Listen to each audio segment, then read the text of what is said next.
जिले की हर खबर सबसे पहले आप तक पहुंचाने का वादा, बस यही है एक इरादा।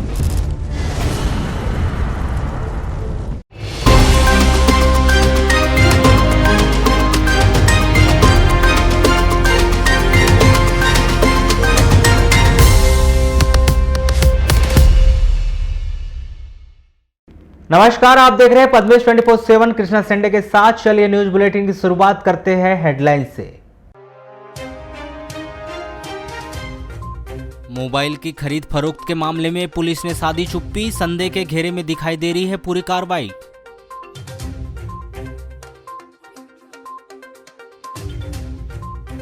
पति पत्नी के बीच हुआ विवाद, बेदम पिटाई से पत्नी की हुई मौत, आरोपी पति घटना के बाद से फरार। होमगार्ड के फैसले पर उठ रहे कई सवाल, बारिश के पहले 2 महीने की छुट्टी पर भेजे गए 40 जवान। अनलॉक 2 पर प्रशासन का आदेश, दुकान खोलने की सभी बाध्यता हुई समाप्त, सुबह 10 बजे से शाम 6 बजे तक खुला रहेगा बाजार। जबलपुर कमिश्नर बी चंद्रशेखर बोरकर पहुंचे बालाघाट, जिला अस्पताल का किया निरीक्षण, अधिकारियों की बैठक ली। कांग्रेस की राष्ट्रीय प्रवक्ता साधना भारती ने महंगाई को लेकर सरकार पर जमकर लगाया आरोप। नगर के कालीपुतली चौक में सोमवार को उस समय हंगामा मच गया जब चौक में स्थित साई इंटरनेट कैफे में भीषण आग लग गई। आगजनी की इस घटना में दुकान के अंदर रखा लाखों का सामान जलकर खाक हो गया। हालांकि आग किन कारणों से लगी, फिलहाल इसकी पुष्टि नहीं हो पाई, लेकिन यह आग शॉर्ट सर्किट से लगी होगी ऐसी आशंका जताई जा रही है। प्राप्त जानकारी के अनुसार साई इंटरनेट कैफे संचालक राजेंद्र कुमार लेंडे करीब 6:45 बजे कैफे बंद कर अपने घर गए थे। इसके ठीक आधे घंटे बाद आसपास के लोगों ने साई इंटरनेट कैफे से धुआं निकलता हुआ देखा, जिसकी सूचना उन्होंने तुरंत कैफे संचालक और नगर पालिका की टीम को दी। जहां सूचना मिलने पर मौके पर पहुंची 2 फायर ब्रिगेड की टीम ने कैफे संचालक की उपस्थिति में दुकान का ताला तोड़कर कड़ी मशक्कत के बाद यह आग पर काबू पाया गया। यदि समय रहते इस आग पर काबू नहीं पाया गया होता तो आसपास की दुकान और प्रतिष्ठान भी इस आग की जद में आ जाते, जिससे भारी मात्रा में जान माल का नुकसान हो सकता था। मुझे अभी 6:45 बजे दुकान नहीं बढ़ा है, घर में मेरे यहाँ के लड़कों का फ़ोन आया कि भैया शंकर होटल के जो सेठ जी थे उनका फ़ोन आया कि ये आपके यहाँ दुकान में धुआं निकल रहा है। मैं तुरंत भग के आया। 6:45 बजे मैंने दुकान बंद किया और 2 जेरॉक्स मशीन और 5-6 लैपटॉप थे, वो उसमें लगभग कितने का नुकसान मानते हैं? 2 जेरॉक्स मशीन का 85 हज़ार के और 50 हज़ार रुपये के लैपटॉप। कुल मिला के एक अंदाजा माने तो अपन कितने का नुकसान है? 4 से 5 लाख रुपये का। और क्या कारण मानते हैं आगजनी का? शॉर्ट सर्किट से हम लोग तो अब भी गए हैं। क्या नाम से दुकान आपकी? Sai internet cafe. क्या नाम आपका? राजेंद्र कुमार लेंडे। पेट्रोल, डीजल, रसोई गैस के आसमान छू रहे खाद्य पदार्थों के दाम और कोरोना काल की अव्यवस्थाओं सहित अन्य मुद्दों पर चर्चा करते हुए कांग्रेस कमेटी की राष्ट्रीय प्रवक्ता साधना भारती ने केंद्र व राज्य सरकार पर जमकर निशाना साधा। सोमवार को जिला कांग्रेस कमेटी कार्यालय में आयोजित एक पत्रकार वार्ता को संबोधित करते हुए उन्होंने प्रधानमंत्री नरेंद्र मोदी, मुख्यमंत्री शिवराज सिंह चौहान और योगी सरकार को आड़े हाथों लेते हुए बीजेपी के तमाम नेताओं, मंत्रियों, सांसदों, विधायकों सहित बीजेपी प्रवक्ताओं को देश में बढ़ रही महंगाई और अव्यवस्था के लिए जिम्मेदार ठहराया। सबसे पहले तो आज जो माहौल, चाहे वो मध्य प्रदेश में कहें, चाहे वो देश के किसी कोने में कहें, स्थिति बहुत गंभीर इसलिए है क्योंकि एक तरफ तो कोरोना की मार से हम लोग कहीं ना कहीं अभी धीरे उभरने का प्रयास कर रहे हैं। अब अगर वैज्ञानिक सलाहकारों की माने तो तीसरी लहर का आना भी निश्चित है, ऐसा बताया जा रहा है। परंतु उसके बाद भी एक तरफ कोरोना का कहर है, दूसरी तरफ महंगाई की मोदी मार है। डीजल पेट्रोल के पार 100 के पार जा रही हैं कीमतें। मुझे नहीं पता आप लोगों ने कब आखिरी बार डीजल पेट्रोल भरवाया था, परंतु मैं जब अभी आ रही थी तो जब डीजल भरवाया तो 98 रुपये से भी कुछ ऊपर डीजल की कीमतें हैं और पेट्रोल 107 रुपये पहुँच गया है। बड़ी शर्म की बात है, जब अंतर्राष्ट्रीय बाजार में कच्चे तेल की कीमतें ज़्यादा थी कांग्रेस के शासन में, उस समय पर भी हमने डीजल और पेट्रोल की कीमतों को नियंत्रण में रखा और हम एक्साइज ड्यूटी भी बहुत कम लगाने का काम किया करते थे। और उस समय पर छातियां पीटी जाती थी, प्रधानमंत्री को चूड़ियां भेजने का काम किया जाता था। और आज जब अंतर्राष्ट्रीय बाजार में कच्चे तेल के दाम पहले की आधी कीमतों में मिल रहे हैं, उसके बावजूद तेल की कीमतों को बढ़ाया गया है 107 रुपए, जो कि बहुत बड़ी कीमत है। दिल्ली से हम लोग बालाघाट के लोग 11 रुपए ज्यादा पेट्रोल पर कीमत अदा कर रहे हैं। आखिर क्यों? और दूसरी बात सबसे बड़ी, कोरोना काल में देश की स्थिति काफ़ी दयनीय हो गई है। कोरोना काल में जहां सरकार मृतकों के आंकड़े छुपा रही है, तो वहीं पेट्रोल, डीजल, रसोई गैस और खाद्य पदार्थों सहित इनके दाम आसमान छू रहे हैं। वस्तुओं के दामों में लगातार इजाफा किया जा रहा है। मोदी जी बोल वचन तो खूब ही सुना है, बोल वचन तो खूब ही सुना है, लेकिन फिर भी महंगाई डायन खाए जाते हैं। बोल वचन तो खूब ही सुना है, फिर भी वैक्सीनेशन की पूर्ति नहीं हो पाती है। तो आखिर कारण क्या है? कारण यही है कि बोल वचन से सरकार नहीं चलाई जा सकती। सरकार चलानी है तो सबसे पहले तो अपना सेंट्रल विस्तार का प्रोजेक्ट बंद कीजिए, 13,000 करोड़ रुपए का मोदी महल बनाना बंद कीजिए दिल्ली में, और उस पैसे को कोरोना वैक्सीन के लिए लगाइए, क्योंकि जिन 8 वैक्सीन पर ये सरकार भरोसा कर रही है, उन 8 में से अभी 4 वैक्सीनेशन ट्रायल पर है। उत्पादन से वितरण तक 4 से 5 महीने का समय लगता है, ऐसा वैज्ञानिक कहते हैं। तो आप ये बताइए, जिस दावे को सरकार के द्वारा सुप्रीम कोर्ट में किया गया है कि हम दिसंबर के एंड तक सबको लगा देंगे, तो उसकी पूर्ति कैसे करेंगे? उसका क्या आधार है? मैं रोज टेलीविजन पर बैठकर प्रवक्ता हूं, राष्ट्रीय प्रवक्ता, और राष्ट्रीय प्रवक्ता के नाते सवाल करती हूं, तो भाजपा के प्रवक्ता तो मौन साध लेते हैं, कहते हैं कि आप अपने राज्य में देखिए। अरे हमारे राज्यों में हमने कहा था पीएसए यूनिट लगाएंगे, तो लगाई, और अभी भी कार्य चल रहा है, और कोरोना से पूर्व लगा दी गई थी राजस्थान सरकार के द्वारा। अगर आपने कहा, बालाघाट के अंदर भी यही बात है, गौरीशंकर बिसेन जी ने एक फेसबुक पर पोस्ट किया और ये कहा कि मेरी तरफ से ले लीजिए 10 लाख रुपए में पीएसए यूनिट लगा रहा हूं, लेकिन क्या हुआ? लगी क्या अभी तक पीएसए यूनिट? मुझे यहाँ बैठा हुआ कोई भी व्यक्ति बता दे, नहीं तो आप पत्रकार बंधु बहुत कुशल पत्रकार बैठे हैं, बता दीजिए कब लगेंगी? क्या तीसरी लहर का आना निश्चित है तो उसके बाद लगाई जाएगी क्या फिर लोगों की मौतों का इंतजार किया जा रहा है? क्या फिर से कृषि कानून पर चर्चा करते हुए उन्होंने आंदोलन में 400 से अधिक किसानों की मौत होने की बात कहते हुए मोदी सरकार को किसान विरोधी सरकार बताया। वहीं उन्होंने कोरोना की दूसरी लहर पर पर्याप्त स्वास्थ्य सुविधाएं उपलब्ध न कराने, ऑक्सीजन, वैक्सीनेशन सहित अन्य सुविधाओं में विस्तार न करने पर सरकार की जमकर निंदा की। चाहती हूँ कि आज प्रधानमंत्री जी प्रधानमंत्री कम और प्रधान सेवक की जगह प्रधान शोषक की भूमिका निभा रहे हैं, और प्रधान शोषक बनकर आज हिंदुस्तान को चलाने का काम कर रहे हैं। मन की बात तो बहुत कर लेते हैं, मगर जन की बात तो नहीं करते। लेकिन मन की बात से काम नहीं चलता ना साहब। जन की बात कीजिए, किसानों की बात कीजिए, महिलाओं की बात कीजिए, मजदूरों की बात कीजिए उन किसानों की बात जो दिल्ली में आपसे बस कुछ ही किलोमीटर दूर पर बैठे हुए हैं और पिछले 6 महीने से लगातार ये मांग कर रहे हैं कि काले कानून वापस लीजिए। जिन काले कानूनों में आपने भंडारण को असीमित किया 1943 और 44 में, जिस अधिक भंडारण के कारण ईस्ट इंडिया कंपनी के 40 लाख से अधिक लोग भूख से मर गए थे, उसी भंडारण के कानून को आपने वापस लाने का काम किया है। कॉन्ट्रैक्ट फार्मिंग लाकर आप किसानों को बंधुआ मजदूर बनाना चाहते हैं।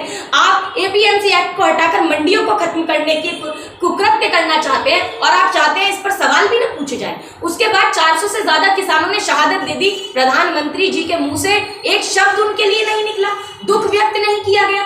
मध्य प्रदेश की अगर मैं बात करूं तो मध्य प्रदेश में जहां पेट्रोल की कीमतें हमारे बालाघाट में तो आसमान छू रही है, डीजल की कीमतें आसमान छू रही हैं, तो दूसरी तरफ मध्य प्रदेश के अंदर भी वैक्सीनेशन की कमी है। ये कहा गया मुख्यमंत्री जी के द्वारा, वैक्सीनेशन की कोई कमी नहीं है। प्रधानमंत्री जी आते हैं, झूठ बोलकर जाते हैं, वैक्सीनेशन की कोई कमी नहीं है। मगर मैं आपको बताना चाहती हूँ, 2 दिन पहले ही इंदौर से लेकर, ग्वालियर से लेकर, मुरैना से लेकर कई जिले ऐसे हैं मध्य प्रदेश के जहां वैक्सीनेशन की डोज सीमित रह गई थी। और ये भरवेली थाना क्षेत्र के अंतर्गत आने वाले ग्राम जोदीठोला के जंगल में लकड़ी बीनने गए एक व्यक्ति ने अपनी पत्नी की लकड़ी से मारपीट कर उसकी हत्या कर दी। मृतिका बसंती बाई उर्फ गुड्डी बाई 40 वर्ष की लाश जंगल से बरामद कर ली गई है। घटना के बाद से इस महिला का पति राम सिंह उर्फ गुड्डू परते 42 वर्ष फरार बताया गया है। प्राप्त जानकारी के अनुसार 14 जून को 3 बजे करीब राम सिंह परते अपने पत्नी बसंती के साथ सूखी लकड़ी लाने के लिए जंगल गए थे। लकड़ी बीनने के दौरान दोनों पति पत्नी के बीच किसी बात को लेकर विवाद हो गया और राम सिंह ने आवेश में आकर पत्नी बसंती बाई को लकड़ी से बेरहमी पूर्वक पिटाई कर दी, जिससे उसकी मौके पर ही मौत हो गई। घटना के दौरान राम सिंह की मां और गांव के अन्य लोग थे जिन्होंने घटना को देखा और पुलिस थाना भरवेली में रिपोर्ट की सूचना मिलते ही भरवेली थाना प्रभारी नीरज कुमार ने मौके पर जाकर मृतिका बसंती बाई की लाश बरामद की और पंचनामा कार्रवाई के पश्चात लाश पोस्टमार्टम जिला अस्पताल भिजवाया गया। इस मामले में पत्नी की हत्या करने के आरोप में राम सिंह के विरुद्ध धारा 302 भारतीय दंड विधान के तहत अपराध दर्ज किया गया है। घटना के बाद से राम सिंह फरार बताया गया है, जिसकी तलाश की जा रही है। किरणापुर थाना क्षेत्र के अंतर्गत ग्राम जामड़ी में एक महिला को उसके पड़ोस की महिला पुरुष सहित 5 लोगों ने मारपीट कर गंभीर रूप से घायल कर दिया। घायल महिला मीराबाई पति भीवराम सरवरे 50 वर्ष की जिला अस्पताल में उपचार के दौरान मौत हो गई। मृतक महिला के पति भीवराम सरवरे ने बताया कि 7 जून को मीराबाई घर में थी और बड़ी लड़की पूजा को किसी बात पर डांट फटकार कर रही थी। इस दौरान पड़ोसी महिला सुनीताबाई जामरे ने मीराबाई से विवाद शुरू कर दिया। इसी बात को लेकर मनीषा जामरे, शर्मिला जामरे, हेमराज जामरे, अंकित जामरे और सुनीता जामरे ने हाथ बुक्कों से बेरहमी पूर्वक मारपीट कर दी, जिससे मीराबाई घायल होकर बेहोश गिर गई थी। घायल मीराबाई को परिजनों ने हिर्री के अस्पताल में इलाज हेतु लाया गया था, जहां से उसे तुरंत ही गोंदिया ले जाकर भर्ती किया गया। गोंदिया से मीराबाई को किरणापुर के अस्पताल में लाकर भर्ती किया गया था। वहां से बेहतर उपचार हेतु 12 जून को मीराबाई को जिला अस्पताल बालाघाट लाकर भर्ती किया गया था, जहां उपचार के दौरान 14 जून को मीराबाई की मौत हो गई। वो झगड़ा किया जी, ये अपने लड़की को, मैं अपनी बच्ची को गाली दे रही थी, वो अपनी आंख पर दी उसने। अच्छा, किन किन लोगों ने मारी? हाँ जी, 5 लोगों ने मारे हैं। क्या नाम मालूम है? हाँ जी, शर्मिला। पूरी महिलाएं थी क्या? हाँ, महिला थे। शर्मिला के साथ में कितने लोग थे? ये 5 लोग थे वो जी। ऐसा कोई पुराने रंजिश है क्या? नहीं। बारिश के मौसम में जिले के डूब क्षेत्रों में हर साल बाढ़ के हालात पैदा होते हैं, जिससे निपटने को लेकर जिला प्रशासन के द्वारा हाल ही में एक बैठक आयोजित कर बाढ़ आपदा से बचाव को लेकर होमगार्ड विभाग को आवश्यक दिशा निर्देश दिए गए, जिसके परिपालन में विभाग के द्वारा तमाम तैयारियां की जा रही है। लेकिन अमले की कमी से जूझ रहे होमगार्ड विभाग के सामने बाढ़ से निपटने के लिए काफ़ी समस्याएं सामने आ रही है। जहां एक और ड्यूटी ऑफ के चलते 31 जून तक 40 कर्मचारी 2 महीने के अवकाश पर है, वहीं इनमें से अधिकांश तैराक है जो बाढ़ आपदा के दौरान गंभीर परिस्थितियों में अपना विशेष योगदान देते हैं। तैराकों की कमी के कारण होमगार्ड विभाग को ब्लॉक स्तर पर SDRF की तैनाती में भी काफ़ी समस्या जा रही है। किरणापुर ब्लॉक में बाढ़ आपदा से निपटने के लिए SDRF की स्थापना नहीं हो पाई। हालांकि विभाग के वरिष्ठ अधिकारियों का कहना है कि जिला मुख्यालय में जो अमला है उसी के माध्यम से इस क्षेत्र में बाढ़ आपदा से निपटा जाएगा। यदि संसाधनों की बात करें तो बाढ़ आपदा से निपटने के लिए विभाग के पास अत्याधुनिक उपकरण का टोटा है। हालांकि भोपाल स्तर पर बाढ़ राहत को लेकर 25 लाख रुपए का बजट जारी किया गया है, जिसको लेकर विभाग के द्वारा अत्याधुनिक उपकरण को लेकर 23 लाख रुपए का प्रस्ताव भेजा गया है। तब तक पुराने उपकरणों के माध्यम से ही बाढ़ आपदा से निपटा जाएगा। इस संदर्भ में पद्मेश 24/7 से चर्चा के दौरान होमगार्ड विभाग में पदस्थ प्लाटून कमांडर ज्योति बघेल का क्या कहना है, आइए जानते हैं।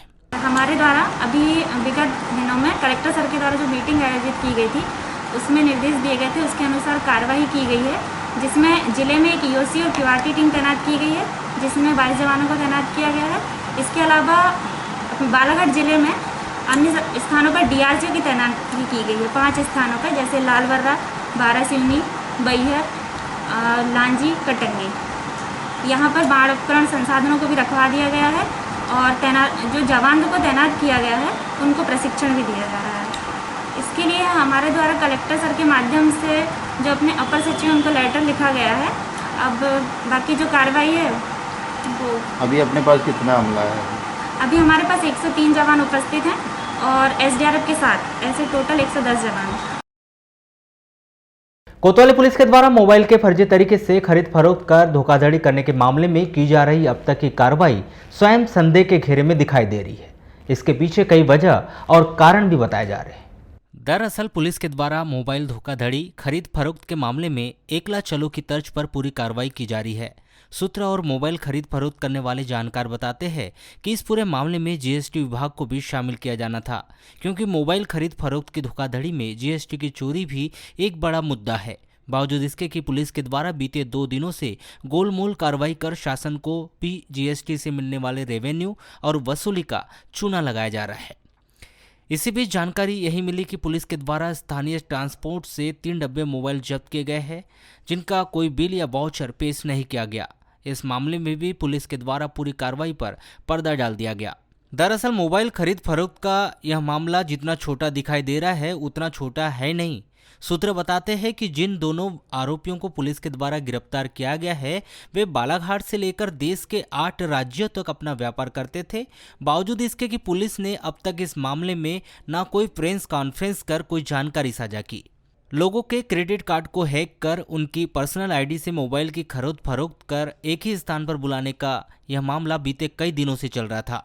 सूत्रों के अनुसार राजस्थान के किसी व्यक्ति के द्वारा इस पूरे मामले की शिकायत की गई, जब जाकर पुलिस प्रशासन के कान खड़े हुए और उसके बाद जो कार्रवाई हुई वह सारे संदेह के घेरे में दिखाई दे रही। आपको बताया कि कोतवाली पुलिस ने मोबाइल की फर्जी तरीके से खरीद फरोख्त कर धोखाधड़ी करने के मामले में गिरफ्तार मनोज राणा 35 वर्ष वार्ड नंबर 2 भाटेरा चौकी और उसके साले हुकुम सिंह बिसेन 28 वर्ष ग्राम रमगढ़ी थाना किरणापुर निवासी को यहां की विद्वान अदालत में पेश किया, जहां से दोनों को न्यायिक अभिरक्षा में जिला जेल भिजवा दिया गया है।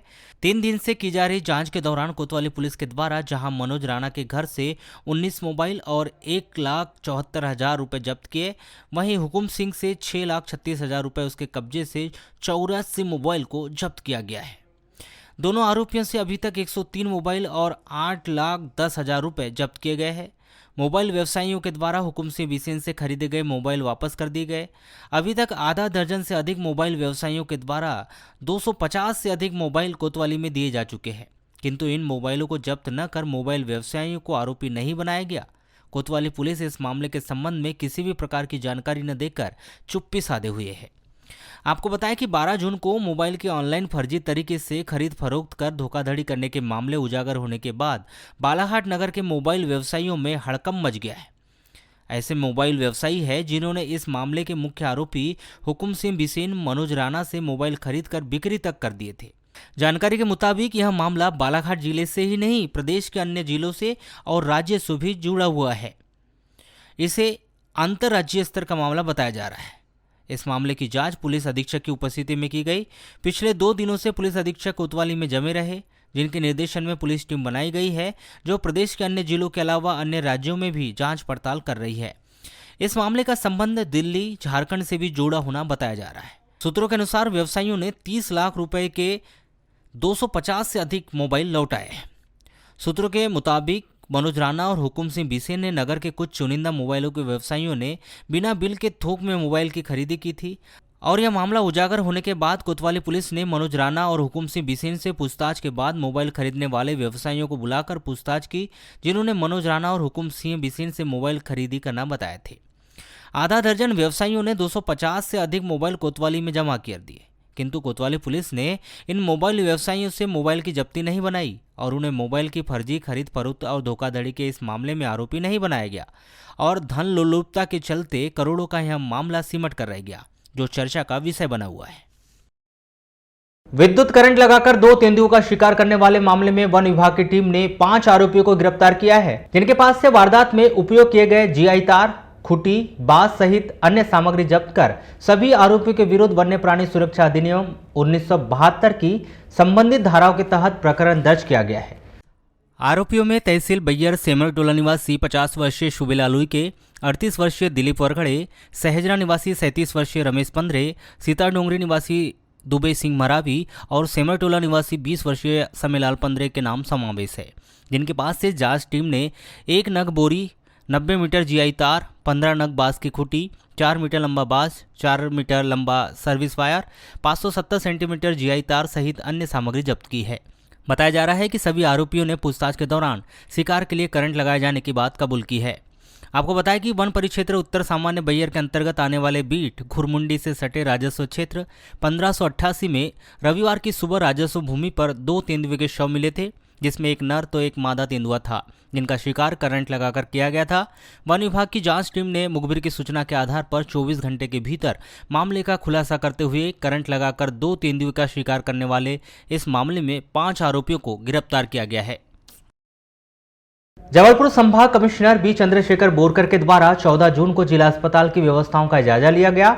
इस दौरान कलेक्टर दीपक आर्य सहित स्वास्थ्य विभाग के आला अधिकारी मौजूद रहे। कमिश्नर श्री बोरकर के द्वारा संभावित कोरोना की तीसरी लहर को लेकर जिला अस्पताल में किए गए इंतजाम का निरीक्षण किया गया। व्यवस्थाओं को पुख्ता करने के दिशा निर्देश दिए गए। इस दौरान शिशु वार्ड में उपस्थित स्वास्थ्य कर्मचारियों से चिकित्सकों के रूटीन की जानकारी ली गई। इसके बाद वे ऑक्सीजन प्लांट निर्माण को लेकर किए जा रहे कार्य का जायजा लेने पहुंचे और इस कार्य को शीघ्र पूर्ण किए जाने के निर्देश दिए। वहीं पैथोलॉजी लैब पहुंचकर मौजूद स्टाफ से व्यवस्थाओं की जानकारी ली। इसके बाद उन्होंने सीटी स्कैन कक्ष का निरीक्षण भी किया।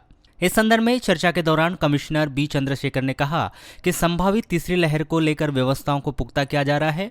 जिसको लेकर जहां एक और ऑक्सीजन प्लांट की स्थापना की जा रही है तो वहीं दूसरी ओर आईसीयू में बेड की संख्या भी बढ़ाई जा रही है।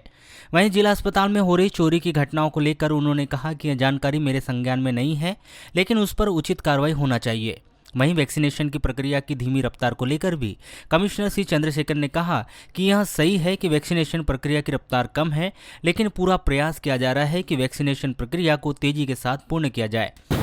नहीं, आज का ये देखने का उद्देश्य था कि जो संभावित तीसरी लहर की हम जो बात कर रहे हैं और उसमें यदि अधिक संख्या में कोरोना के पेशेंट्स आते हैं तो उनकी सुविधा यहाँ कैसे हो पाएगी, इसके बारे में निरीक्षण कर रहे थे।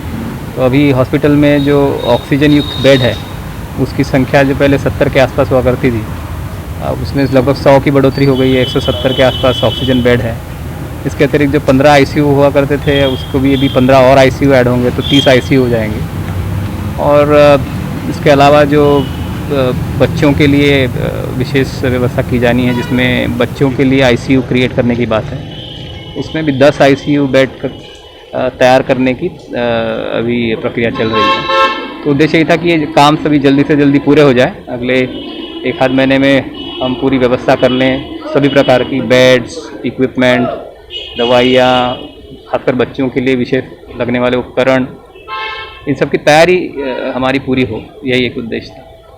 सर, अभी देखा गया है कि जो जिला अस्पताल में चोरी की घटनाओं में काफ़ी इजाफा हुआ है। इसमें ऑक्सीजन सिलेंडर की भी चोरी, चाहे फिर कूलर और जितने भी है, चोरियों की घटनाओं को लेकर सर अंकुश नहीं लग पा रहा है। ये इसकी मुझे जानकारी नहीं है, आपके माध्यम से भी अभी जानकारी मिल रही है, पर यदि ऐसा है तो इसमें सख्त कार्रवाई होनी चाहिए। मेरे ख्याल से सीसीटीवी कैमराज लगे होंगे, और यदि नहीं लगे हैं तो सीसीटीवी कैमराज लगा सकते हैं, और सीसीटीवी कैमरा लगे हैं तो फिर सिलेंडर इस तरह की चीज़ें उससे बच के ले जाना मुश्किल है। यदि प्रॉपर जांच होगी तो पकड़े जाएंगे लोग। सर, इसमें कर्मचारियों के भी लिप्त होने की बात सामने आती है। कर्मचारी भी लिप्त हो, इस तरह की चोरियां हॉस्पिटल में जनरली बगैर किसी के लिप्तता के नहीं हो पाती। तो इसमें हम प्रयास करेंगे, आपने मेरे ध्यान में लाया है कि वो सघन जांच हो और जो भी चोर है वो पकड़े जाएं और उस पर सख्त कार्रवाई हो। सर, ऑक्सीजन प्लांट को लेकर भी ऑक्सीजन प्लांट का तैयारी पूरी है।